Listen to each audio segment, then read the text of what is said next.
It's morning. You've asked your child for the third time to make their bed. Just pull the blanket up, that's all. And somehow it turns into a heavy sigh, a negotiation, and eventually a small war over a single sheet. Now, look at a Japanese elementary school at 3 p.m. The final lesson ends, but no one packs up to leave. Instead, 6-year-olds fill buckets with water and get down on their hands and knees to scrub the floors. 10-year-olds walk into the bathrooms and clean the toilets. There is no janitor in this building. Here is the most striking part. Almost none of them are complaining. They smile, they race each other down the halls, and they polish the wood floors completely willingly. Japanese children are not born with a genetic predisposition to be tidy.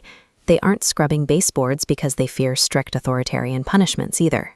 Because we often rely on nagging and grounding, we completely overlook a quiet, invisible daily routine that fundamentally changes how these children relate to the world around them.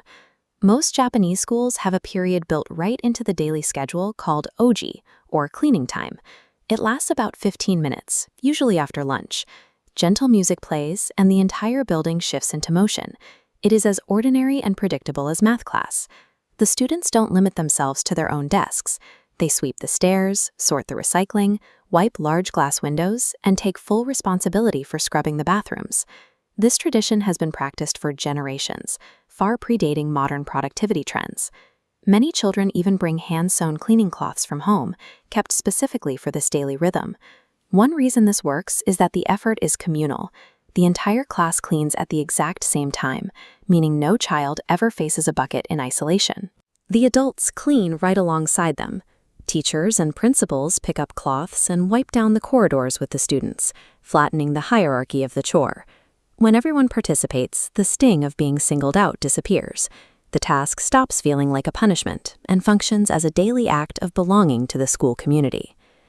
If you look beneath the physical buckets and cloths, the tradition draws from Zen Buddhist philosophy. Tending a physical space is treated as a method for training the mind. This becomes orderly. Right, a tangled mind straightens out. They are two sides of the same coin. Through daily care, a child stops being a transient visitor and becomes an invested caretaker. Compare that to the dynamic in many homes. A child who knows an adult will eventually swoop in and pick up their mess has no practical reason to be careful in the first place. This practice builds a sense of ownership. Human beings simply do not trash a space they know they are responsible for maintaining. You don't need to move to Japan to see this work. You can apply the same ideas to your own house tonight. Step 1. Expand their territory. Give your child a specific daily job in a shared common area, like setting the family table or organizing the entryway. A private bedroom is easy to treat as someone else's problem, but a shared space builds collective responsibility. Step 2. Establish the daily rhythm. Create a predictable 5 to 10-minute team cleaning window, perhaps right after dinner. Making it a set routine removes the friction of sudden, unexpected chore demands. Step 3. Lead from the front. You must clean calmly side by side with your child. Children copy observed behavior over verbal instructions. If they see you tending to the home without complaint, they absorb that as the standard. Step 4. Face the mess.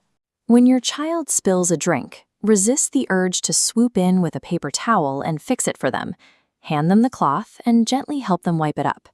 By following these steps, the child stops waiting for an adult rescue and begins managing their own immediate environment. There is one final piece that ties this entire approach together, and it requires a very small shift in your vocabulary. Instead of using the traditional command, "Go clean up," try a communal invitation.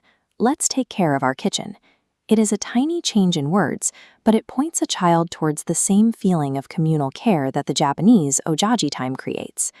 Normalizing shared care for our living spaces leads to cleaner houses today. More importantly, it quietly builds a sense of responsibility that follows our children for the rest of their lives.